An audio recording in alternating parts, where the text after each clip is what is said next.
Welcome, everyone, to the Christian Capitalist Podcast. I'm so glad to be joined today by Lee Curtis, my friend here in Destin, Florida, who's going to be talking to us about today hard work and generous giving to the poor and needy in the name of Jesus. Good afternoon, Lee. Hey, Rich. Good to see you. I'm so glad to see you, too. Everybody, Lee and I have known each other a long time. We met when our three kids, Rebecca's and my three kids, were very little. And she was in banking. That's right. It's a great story. So I was, and one of the themes of the Christian Capitalist is how we are blessed and ultimately can bless others.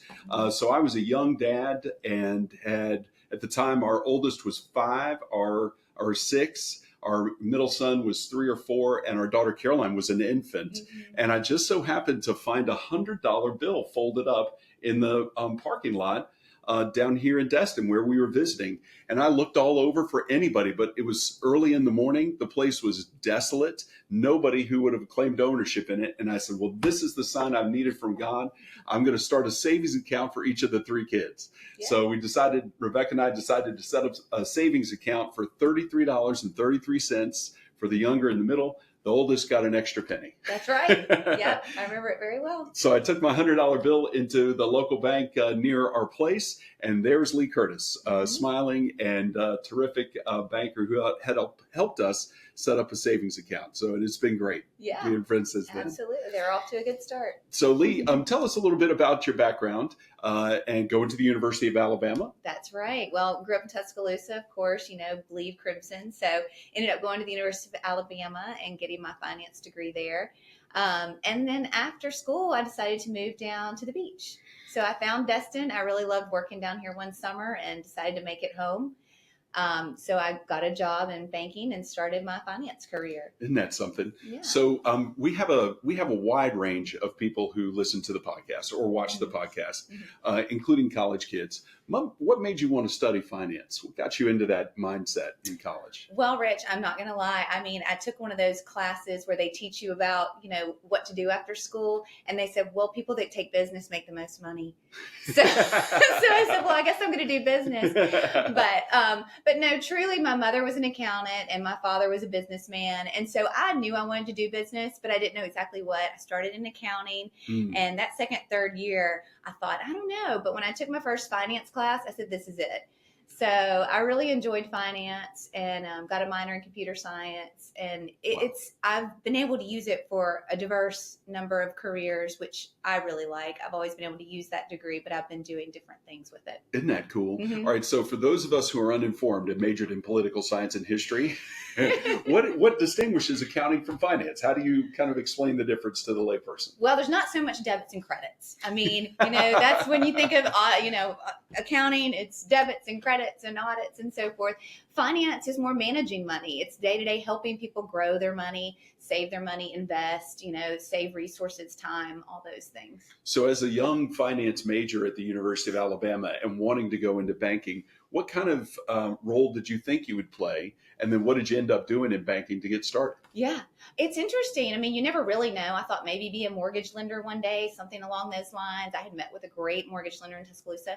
But when I came down here, I got my first job right on Main Street in banking with AM South Bank. And I thought, this is good. I like it. So, before long, you spent 13 years with an organization that treats you well and vice versa, made friends. So it becomes a career. Isn't that something? Mm-hmm. So one of the, as you know, the motto of the Christian Capitalist is the more we make, the more we give. I have a feeling in banking, you saw a whole bunch of examples of both. People making more and people spending more, or in some cases having businesses that weren't doing well at all. So what kind of lessons did you learn from your career in banking regarding just forget about the giving part just for now, but just the more we make, the less we make? What kind of issues did you encounter in that? Yeah, I mean, it's very interesting you say that because it took a while. It took a few years of learning different industries. We're kind of limited with our industries down here. We have a lot of hospitality, tourism, and finance. But you quickly, once you got to know the people in the community and when they talked to you and when they talked about their faith and how they put that first in their business, you could kind of see it reflected in their bank account. Wow. How so? I mean, people, they would have, I feel like the people who were very faithful and religious would come to me and they would have already thought of a plan or have plans in place and so forth.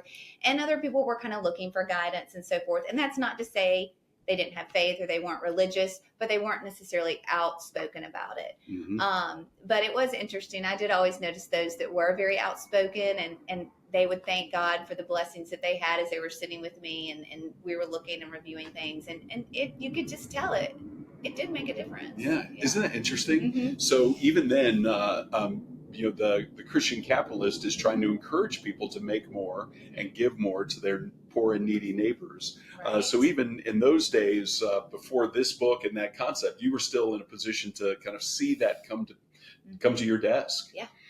What kind of businesses did you work with, or business owners did you work with, that would lead people to that conclusion? In other words, is there a specific type of industry or a specific type of business, or did you see it apply across the board? I think it applies across the board. I think it depends on the individual, maybe their upbringing, their life circumstances. I mean, different people have different stories, of course.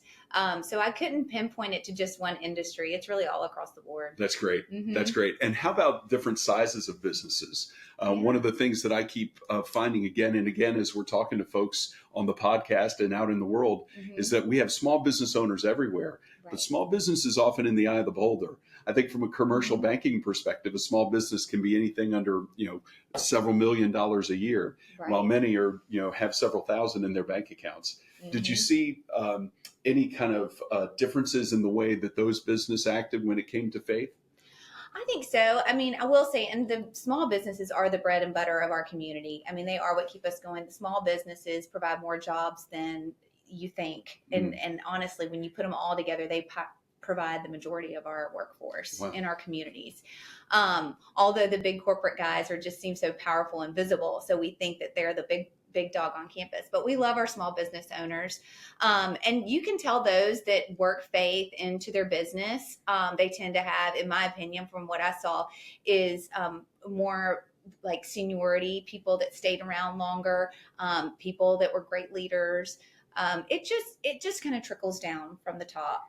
So if you're talking about that with your people and, you are having an open door kind of policy about different faiths and religion and your, your values as far as giving. I mean, giving can mean a lot of different things to people, whether it's giving, your resources and time, or if it's just giving advice or wisdom.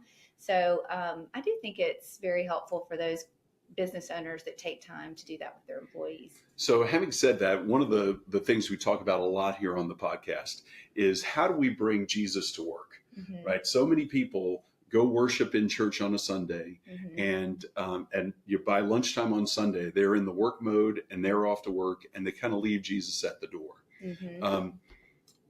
First of all, I'd like your thoughts about people who were your customers then doing that. And then second, how you felt about, because you're a follower of Jesus, you're a Christian, how you felt talking to people about that. Because we've had some folks here on the podcast who said, oh yeah, I'm very open about wanting to pray with people and talk about it. Others have said, well, I kind of let people bring it to me. What do you think? I'm definitely more bring it to me. I'm definitely more private. I'm not as outspoken as some others. I've been in both environments, and in my workplace, it's one of those things like before an event, we'll bless the event, and it's optional. If you guys want to join in, come on in. Let's wrap our arms around each other and bless this venue before this great event, and hope that the people in this room open their hearts and hands to the children that we serve. So we do like to bring that aspect and have it as an option available. Obviously, we all know what's on our heart, and, we can share and confide in those personally that we feel open and honest to do that with. But I don't ever want to put anybody in an uncomfortable situation. Sure. That's just me personally. Sure. No. And hey, listen, but that's not just a 2025 thing. I mean, that is very much who you are, right? And your personality. But having said that, when people would come to your desk at the bank and say, all right, God's blessed me. Here's what I got going. How did that make you feel? What was that like? I mean, exciting. It was pretty awesome because it wasn't every day. I mean, unfortunately, it wasn't the norm. I wish it was. Yeah. And for whatever reason that is, I don't know. But when I did hear that, it got me excited. That's awesome. Yeah, I And was so, happy for them. yeah, well, exactly. Happy Mhm. for them because God's blessed them. And I love hearing the good news and sharing that with them. That's fantastic. Mhm. So when I got a couple of questions to follow up from that. All right. So when that happened and Mhm. somebody's, kind of sharing this moment of joy with you, how did giving come up? Did you hear people say, "Oh man, we've had a great month or a great week, or we're going to do, this now," Yeah. or was it more kind of that you had to suggest that? Yeah, that's a good point. Lots of times we would suggest that because for multiple reasons, but it's a good habit to save, it's a good habit to give, and so forth. So if people didn't have that already in place, we'd recommend that just based on what we know about growing finances and growing them faster. Mm-hmm. But a lot of times people got it, whether they were taught that growing up or they learned it in school somewhere or just heard it on the streets. I don't know, but they would just come and say, yeah, I mean, they would bless others when they had that, whether it was like a tax cut or if it was, an extra, lump sum that fell out of the sky for whatever reason. A lot of people would take the initiative to pass that on to their employees or, put it back into the business to help grow the business. Just different things that they would do. So, I love that. The Yeah. more we make, the more we give. yeah. So speaking of the habit of giving, you're a mother. Mm-hmm. Tell us a little bit about your son, James. Yes. So I have a beautiful boy who's 13 now. He's an Which avid... no moms say, except for you. That's fantastic. I know. I probably shouldn't, but who cares? That's where we are. I say that specifically because he just became a teenager and I feel like I'm entering a new phase. It's totally so a new it needs phase. to be noted. I've made it this far. And here we go. Sure. We're going up. So but he's an avid basketball player. We've raised him, to be the big Crimson Tide fan. He couldn't help but fall into that with the family. So we love sports. We love traveling to different games and places. We have a real tight-knit family. We love to go places and go to the big city and get out of a little beach town every now and then and explore together. That's so great. It's just wonderful. He's a great student, and we're so blessed to have great schools and great teachers and coaches. Yeah. And he even has a Bible study full of, Wow. It started with about 10 boys and it's been so popular. It's grown to about 35. Wow. 13-year-olds. So I love that family, and I think they should be the next ones on this podcast because to have that many 13-year-olds in my living room at 8:00 in the morning once a week would do me in. Exactly. I was just praying for this family that's hosting these because Rebecca and I have two boys that are now 24 and 22. Mm-hmm. Having been the parent of two 13-year-old boys, that's a real calling. To want to try and do that. It's incredible. It's That's amazing. Fantastic. Yeah. All right. So what I jotted down here is that it is a habit to save and a habit to give. I love hearing about that. And as I mentioned, we've got different people from all walks of life who listen to the podcast or watch us here on YouTube and on social media. So as a parent, how do you work on the habit of saving and the habit of giving for James? Well, I don't know, and forgive me, I forget who did who created the envelope system, but we did start with that one. Oh, okay. So, and I know probably a lot of you have heard it, but it's just keeping the envelopes of keep or spend, give, and save. So, and then you can decide what portions every month you want to put into those. I gave him some ideas of percentages, but whenever he gets money for his birthday or for Christmas, we look at that. We look and divide it into the envelopes and keep up with how much we have, and he gets to decide how he wants to distribute that. Sometimes the boys in the Bible school come up with something. Sometimes the schools, when he was at the private Christian school, they would come up with a great idea for something international, whether it was building a well or buying a donkey for, a family that's how they get their water. So he was taught giving at a very young age through school, through home life. And then once he was old enough to get an allowance, we kind of started with that envelope system. It's now evolved to an electronic envelope system. I was just going to ask you, how does the envelope system work? Because there's just cash everywhere and it's not organized at this point. So I was like, okay, we need a new system. But the training's still there. Yeah. So now it's just different. Push a button and put that here and that there, and So it's so funny. I'm going to go ahead and brag on her for a moment. Our daughter Caroline made the dean's list at Alabama. That's exciting. And our son James made the dean's list at Alabama this past fall. And, you know, everything's electronic now, right? It's cashless. And so we wanted to give them what we've always done since they were in middle school is you get a bonus for making the dean's list and getting, you know, all A's. And, you know, rather than just a credit to their account, Rebecca was like, we have to do something tangible, but we just don't have cash anymore. So she printed out copies of bills to hand out so we could have the same effect, even though it was just a digital credit to their account. That's hilarious. That's so funny. So having said that, though, just to kind of put a finishing thought on that, for parents who are interested in the envelope system, when you do it in a digital environment, do you have separate accounts, savings, checking, and all that? Or do you just kind of keep it as buckets within the account? At their age, there's different apps, and you can look it up. You know, there's one that we like that we use that has like a little monthly fee that I pay, and I can put money on it, and then he can divide it up, or he can have it automatically set when his allowance comes in every month. Part of that already automatically goes into saving. Oh, that's great. great. And then he can decide. He does have to actually decide where the giving goes and take that out and transfer it, you know, to the nonprofit or whoever he wants to give it to. I love that. So what's an example of a 13-year-old charity that he likes to support? He loves the charity that I work for. Okay. That's who he chooses. So he's a smart kid. Yeah, smart kid. Exactly. We're going to get to that in just a second. All right. So you may recall from having read the book, by the way, Lee did a great job and brought her book today, which is carefully got notes in the margins and highlighting all throughout. And I appreciate that you took the time to read this. Absolutely. As you may recall, John Wesley, about 250 years ago, was preaching a sermon on money to his crowd in London and said that Christians should do three things: make all you can, save all you can, and give all you can.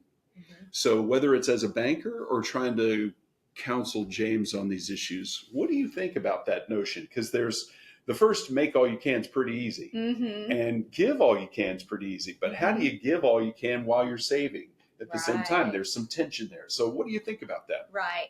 Well, and I do think, you know, the giving is very important, but we do have to pay ourselves first because there are things that we don't have a choice on. Taxes. Yeah. Right. Yeah. Here in Florida, insurance is a pretty big deal with the hurricanes and different, you know, Mother Nature. So, you know, you do need to pay yourself first. I do believe in that. But once you get all those necessities covered, absolutely save, give away, you know, that should be the next step. We had an interesting experience recently over the holidays where a young man tried to give generously. So his heart was in the right place, but he almost got his account below zero. Yeah. So have you ever seen that where in your banking career, have you ever seen that where someone was so generous that they put themselves in financial peril? You know, I can't remember a time, but I do remember a story of a family that was very needy, and our pastor went to their home during the holidays to check on them and see if they needed anything. And when he walked in and sat down in the living room, he looked across and the kitchen was right over there, and he looked at the kitchen table and it was just full of these gifts, all shiny new, and all these boxes. And he thought, oh, well, somebody's already taking care of them this holiday season. And he said, I see you, you know, somebody's already been by to visit. And he goes, well, what do you mean? He goes, well, did someone give you those? He goes, no, we bought those for another family. Wow. And that was just so touching because they were considered that family, but yet here they were spending what they had during the holiday season to give to others. I can't help but think as you're talking about this story, and I could see it on your face, this reminds me of the widow's mite or the widow's offering, right? Right. When Jesus is talking to his apostles and says, you see that woman who gave 2 coins that together aren't even worth a penny. And yet she gave more than everyone because that's all she had. I just love that notion. So what do you think about that in terms of giving, whether it's talking with James about this or moving over to your current charity? Yeah. What does the size of the gift matter?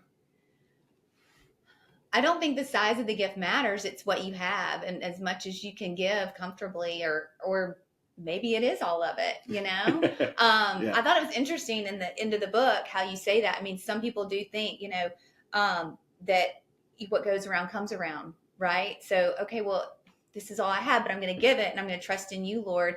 And I've seen some pretty amazing works where the Lord does provide what you need. My book club does the book called One Word every year. I don't know if you've ever heard of it, but but one year, I've been doing it for about 10 years now. And one year my word was give. And, Oh, wow. and that was the year that Hurricane Michael hit Panama City. And as an area, we weren't directly impacted, but when you are that close to tragedy and you are saved or spared from it, you still have a deep sense of remorse and just almost like that, oh gosh, this could have been us. I can't believe it wasn't us. We got to help these people. It's a very daunting feeling to be that close and then be spared. And everybody in this community rallied around Panama City, but I struggled with how much do I give, because I knew they needed a lot of resources, and I struggled and I prayed, and I finally decided on this amount, and it was a lot more than I had or had planned on, but I thought I can do this right now, and this is, the max, and I'm going to do it. I'm not going to think anymore. I'm afraid I'm going to give it. And I'm not kidding. The day I decided to give that money, like my credit card company called and said, we've made a mistake on your payments and you're getting a refund. And do you know, it was almost the exact same amount that I had donated. Wow. And I was just in awe. I was like, that is the Lord at work, because I was ready to just give away. Yeah. And it just, the giving literally, heart. The giving heart is really I think the key of that story and the key of your story. Yes. Isn't that wonderful? Yes. Time and time again on this podcast and out in the world, we hear people who say, I had my last dollar bill, or we were really in financial straits, but we knew we needed to help someone. We knew we needed to give. Mm-hmm. And then the Lord just pours blessings upon you as a result. Yeah. Isn't that something? What a wonderful story. I know. It blew me away. Man. So now every day you give by working at it's a long name. We're gonna work on an acronym, or not an acronym. We got to work on a quick way to refer to it. But the Emerald Coast Child Advocacy Center. Right. Tell us about your role there and what the ECCAC does. So the ECCAC is a wonderful organization that our CEO Julie Porterfield started 25 years ago. It's been in this community in Niceville, Florida. Just 30 minutes from Destin, over the bridge, over the Choctawhatchee Bay. So she had a very horrific case with 5 young children who were at a daycare, and the owner of the daycare's husband was molesting these 5 girls. Oh, no. And so they went to court, but because the system and the way it was at the time, they couldn't get the stories, they couldn't get the feedback they needed, and it was not handled properly. And Julie thought, this isn't right, I'm going to do something about this. So she created the Children's Advocacy Center after other models around the country. And what it is, it's really one place where those children and families can come when they've suffered from abuse or neglect and receive the help they need. And the part of it is they come into one room, they tell their story one time. Because what they were finding is when they had to go to the police station and to the medical examiner or this attorney's office, they were just saying, this is enough. Nothing happened, and the bad guys were getting off. Yeah. And so here at the Children's Advocacy Center, they can tell their story one time. Everybody can be in a room kind of similar, just next door, and we can listen in and ask questions and get that story one time so that they don't have to go through the trauma. That's the first part. The second part is we provide the services to start restoring that childhood. We work with therapists that provide, at no cost to the families, their therapy until they're ready, until they graduate or until the therapists feel like they're good. And then we also provide advocates that walk through this process with them. So they'll, tell them what's coming up next, what they need to do as far as the court and that sort of thing, and where the families can go and find resources. It's really just about educating and providing resources and being there for those families during that time. And since we've been here 25 years, we now have young kids that are in college that are coming back to speak about how the Emerald Coast Children's Advocacy Center really helped save their lives. So it's something? Pretty exciting stuff that we're able to help restore these children and be there for them during a traumatic time. Seriously, what a blessing. Yeah. And so because many of the folks who are listening to this or watching us during this interview are not from the Emerald Coast. What's the Emerald Coast? Yes. And how do you define your service area at the ECCAC? So we're in Okaloosa in Walton County, which is in the Panhandle of Florida. And for those that, are not familiar with the Panhandle of Destin, but It's from Panama City to Pensacola. Most people have heard of those places. Those are where the big Yeah. airports are. Although our beaches are pretty. No, I'm just teasing. They're all beautiful. Yeah. But yeah, so we serve a huge footprint really because we serve 2 counties. Last year we saw over 1,500 kids. So there is a need, and even if we weren't here, there would still be a need. So we want to help serve those families and those children as best as we can. Just to give everybody a frame of reference, because many of, Rebecca and I lived in Atlanta for a long time and raised our family there, where the county population is millions. What's the general kind of population of Okaloosa and Walton? Do you have a ballpark? So I believe, well, last time I checked, I think it was like 25 to 30,000 in Destin, but we swell to 100,000 in the summer. Right. Exactly. So, because, it's a great place to visit.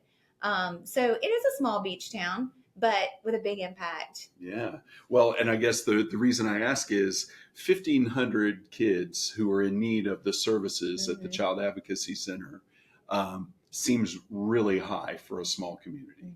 But I have a feeling that if you look at a big city, that number is proportionate. Yes. What do you think about that? What are kind of the causes that lead kids to come to y'all in the first place? It does not discriminate. Abuse does not discriminate. It doesn't matter if you're poor or if you're affluent, if your parents work or don't work. I mean, it doesn't. Unfortunately, it's a cycle that we want to break. And we're doing all we can to help break those cycles. This year, we just got a therapist to help our caregivers as well. And then, we also go into the schools and teach lessons. So just how to keep kids safe, what to look for, how to come forward and talk to an adult if they feel something's not right. That wasn't anything I think it wasn't done when I was in elementary school. So just breaking down those barriers of, shame and guilt and feeling like, letting them know you didn't do anything wrong and it's okay to talk about this. Yeah. And so how have you seen, let's get back to you. What called you to go work here? Is it Child Advocacy or Children's Advocacy? Children's Advocacy Center. Yeah. So I really do feel like it might have been a calling. I mean, I was looking for a different opportunity. I've been in real estate for 8 years, which I love, but it was slowing down a little bit.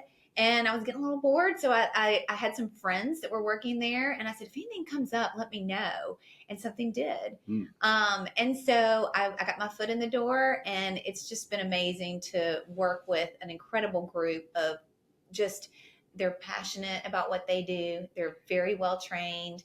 And they do it because of the passion. It's nonprofit work. So it's difficult and it's hard sometimes. But we have a wonderful leader that acknowledges that and supports us in whatever manner she can. And so is Julie the founder and still the leader? Yes. Wow, isn't that something? Yeah. So we talked a little bit about prayer when it came to your giving with regard to the victims of the hurricane, Michael. How does prayer work at the Children's Advocacy Center? Do the kids pray? Do the caregivers pray? Does everybody pray together? How does that ever happen? Yeah, sometimes. I mean, we don't see it often, but I do remember one holiday. We always do toys, of course, at the holiday time, but a family coming in, and before they left, they all huddled and sat and prayed right there with the toys and with us in the room. Wow. And it was just really special because they were taking their moment to thank God and thank those that had blessed them that holiday season. Yeah. So you do see it. Yeah. So you're teaching me something, Lee. So when a child comes into the Children's Advocacy Center to receive these services, what's the relationship with the parents like? I mean, are the parents coming back and forth with them, or is one parent isolated? How does that dynamic work? It can be. I mean, typically, the perpetrator, unfortunately, it's just the way the statistics are, but most of the time it's a male. So they might come with their mother. If we have to separate, then they might come with their guardian if it's a different situation. But yeah, the parents bring them, and the mothers or the caregivers, and they show up, and it's tough because they've already been through trauma. They don't know what's going to happen. They don't know what's next. And now we're asking them to do all these other things on top of working and dealing with the trauma. So we realize that. So we try to do little things like we bake fresh cookies and we have snacks for the kids and juice boxes. So they can be fed and have snacks after school. And we give them gift cards that our donors and givers give us for gas so they can come over to the center and have their therapy. Wow. Sometimes we give them fast food gift cards because after therapy it might be 7 o'clock and they just got to get something to eat and get home and do homework and go to bed. Yeah. Yeah. There's a lot of needs. It is a lot of needs, and you're reading my mind. I mean, the Christian capitalist is about supporting the poor and the needy in the name of Jesus, but it sounds like here poverty may not be so much the issue as the need. What do you think outside of these kind of tangible needs? What's the need of the average child who comes here for services? Kind of a bigger picture. Like a dollar point, or like the just or hours, spiritual. yeah. I mean, it's time, right? Time heals all. So what we're trying to do is just increase that and make it a little faster for them with providing them with the services. That's what the therapy does. And our therapists are very well trained in different kinds of therapies, so they can tailor it towards the children. But it just depends on the situation and the child and the family. So Isn't that something? Yeah. So, so what's your role at the Children's Advocacy Center? So my role is Director of Development. So, as you know, Rich, you cannot run a business without resources. I've read that somewhere. yeah. So there's a job for that, and it's a very important job. Yeah. So that's what I do. I go out in the community, but I want to engage, those givers and show them the impact of what their money's doing at the center. And also I love to find out why they're giving, because there's a story behind that, and connect them in ways. And maybe it's not money, maybe it's time they can give. We have a lot of retirees down here in Florida that might be on a fixed income, and, they can give more time than they can monetary assets. So we work with them and find a place for them to plug in and help. And, they feel valued. And then, of course, they are saving us resources. Isn't that something? So, Lee, I don't like to assume anything. I asked you earlier what what a finance major is, and now you're the Director of Development for the Children's Advocacy Center. For those who may not have heard that title before, what does that mean, and what does that mean for you as a professional? Yeah, so Director of Development, and the role of development really is gathering the resources that it takes to run our center. Because as you know, without resources, there's not a whole lot you can do for a business. So, exactly. And those resources can be all kinds of different things, but it is fundraising. It's going out and finding people that are generous and philanthropic, and, getting them involved, whether it's through volunteer time or, maybe they have a special skill that they can use to help us. We had to renovate our center, and we relied on a lot of local builders. And then, of course, just the funding part to just, keep the business open and keep us helping us to provide the services for the children at no cost. So, speaking of businesses that help support, I'm thinking of the contractors that may have helped y'all with the renovation. You mentioned earlier cookies, juice boxes, and snacks, that kind of thing. Do local businesses provide those to you, or is that more from donors who buy them and bring them to you? Both, Okay, absolutely. Yeah. So we have our annual gala every March. And we actually have a sponsor there that if once somebody raises their paddle, they sponsor those drinks and snacks for the year. Wow, that's great. Pretty awesome. We get that taken care of in one night. Of course, there'll be fill-ins and things, and then we have local donors that, businesses that contribute and drop things off on a regular basis, different sodas and things that the kids can get. So a little bit of both. That's great. That's great. All right. So we were talking a little bit about development as a profession. Did you have the chance to study development when you were in college, or do you know of people who have since then? No, and that's a great point, because I really do feel like development should be a major, or there should be classes taught in the universities and colleges on development. I don't think we're there yet, but I believe we will see it in the next 5 years, because it's becoming a huge part of just the cloth and the fabric of what we are in our different communities. Just Destin alone, I can think of 17 different charities that we have in this area that all have directors of development. Isn't that something? So, yeah. Wow. Well, and that's great. To me, that implies that the charity has a certain level of commitment already. True. That people are, willing to give enough for them to hire somebody to be the director of development. So that's fantastic. Exactly. So part of that's going out and asking for money, which sometimes is a very uncomfortable conversation. People, you were in banking, so I have a feeling that a lot of your customers would come in and be sheepish or shy or uncomfortable talking about even their own money. Yeah. So how does that work when you're asking for money? I I think it's all about the rapport and how you make it. I really do. I do have some people say development. I know what that means, and they'll just kind of laugh and kind of and run the other way. Don't come talk to me, And then you have some people like, yeah, hit me up. They know. But I do think when people reach a certain level of success, they owe it to others to send the elevator back down. Yeah. I just think that's kind of one of our things that we've talked about here in the community. My mentors, the Carters, taught me that a long time ago, and it just goes a long way. And you'll see that everyone in this community kind of gets involved and helps out that way, whether it's mentoring, volunteering, or giving, donating. Mm-hmm. There's a lot of different ways you can do that. When you have, and by the way, we're recording this on January 15th of 2025. Jimmy Carter just passed away 2 weeks ago. And we've, as a nation, the flags have been at half mast thinking about him and his wife, Rosalind, who are both very generous people. But I'm betting Jimmy and Rosalind Carter were not the mentors you were talking about. No.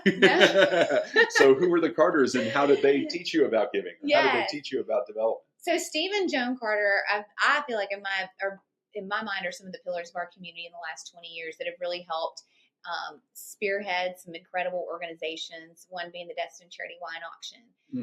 And they have a big annual fundraiser that now they raise over $3 million in one weekend. Wow. And what they do is it all goes to the children's charities in our communities. So we're one of the benefactors of that. So it's just huge what they were able to start. They loved wine and they loved our area and thought we should bring people here and drink wine and raise money for children. Sounds like a great idea. And it worked great. It was a great idea. Obviously, there's a lot of other people involved, that had a hand in it. Many, many great leaders in our community. But those are two that are real dear to my heart. So the motto, as we've talked about before, and you saw in the book, is the more we make, the more we give. Mm-hmm. How do you, if at all, how do you express that when you go to talk to somebody about their ride to success? And I love the elevator analogy. Mm-hmm. And now you want to send the elevator back down.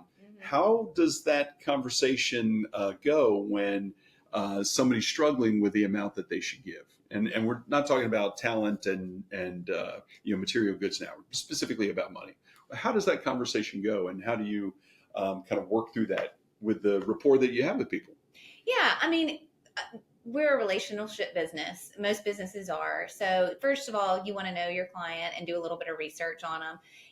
Obviously, if they own a couple of businesses and where they live and where their kids go to school and so forth. And then if they have a boat, well, then that's just play money. So, you kind of gauge what range to ask.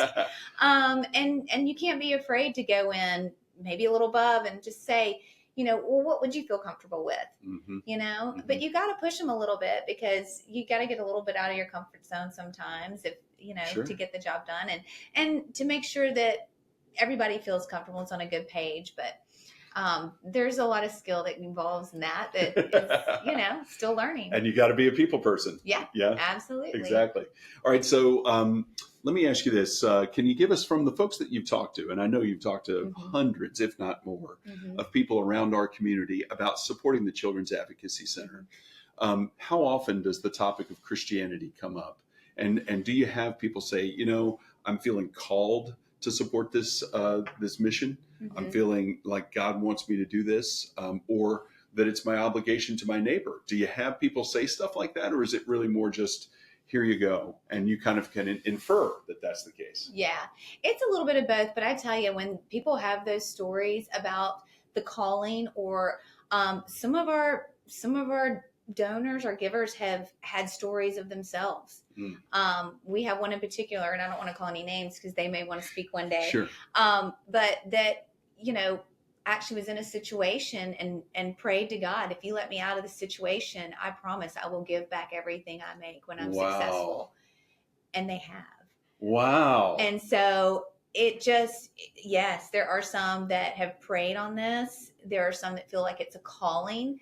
And so there's a lot of different reasons why, and I love to find out that reason, because then we can really do good work and impact people and share those stories and let them know that there's a place where they can come and where they can get back to. So, Lee, as we conclude today, I sure appreciate all your time and expertise and stories. As you know, the way we like to wrap up the podcast is by asking kind of our signature question. what does it mean to you to be a Christian capitalist? And I'd love to hear your thoughts on that, both from a banking perspective and nonprofit director of development. Yeah.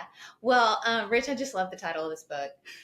And when you came and Great. you said, and it's called The Christian Capitalist, I was like, yeah, okay, let's put it out there. Let's see what that is and what that entails. So that's a great question. And the book does a great job of really capturing what that role looks like. But my favorite part is just that, Jesus told us to give because we love one another. And I firmly believe that. I believe that Jesus is the voice of love.